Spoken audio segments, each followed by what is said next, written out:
మిర్చి రైతుకు మద్దతు ధర 5,000గా ప్రకటించింది కేంద్ర ప్రభుత్వం. అక్కడికే మిర్చి రైతు సంబరాలు చేసుకుంటున్నాడు.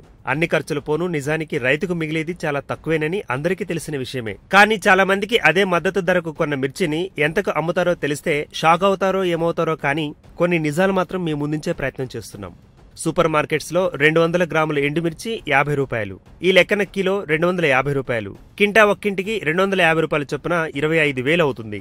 రైతులకు కింటాకు ఇచ్చేది 5,000 రూపాయలు, మద్దతు ధర 1,250 రూపాయలు. అంటే ఒక రైతుకు మద్దతు ధర 6,250 రూపాయలు గిట్టుబాటు అవుతుంది. మరి కింటా మిర్చిని సూపర్ మార్కెట్స్ లో 25,000 చొప్పున అమ్ముకుంటున్నారు. అంటే రైతన్నకు పండించే పంటకు ఖర్చు చేసిన సొమ్ము కూడా రావట్లేదు. బహుళ జాతీయ కంపెనీలు సూపర్ మార్కెట్స్ మాత్రం ఒక కింటాకు 18,750 రూపాయలు లాభంగా పొందుతున్నాయి. మరి మన మిర్చి రైతన్నకు దొరికేది 6,250 రూపాయలు మాత్రమే. ఎంత వ్యత్యాసానికి నష్టపోతున్నాడో చూడండి. ఈ వీడియో గనుక మీకు నచ్చినట్టయితే లైక్ చేయండి, షేర్ చేయండి, సబ్స్క్రైబ్ చేసుకోండి.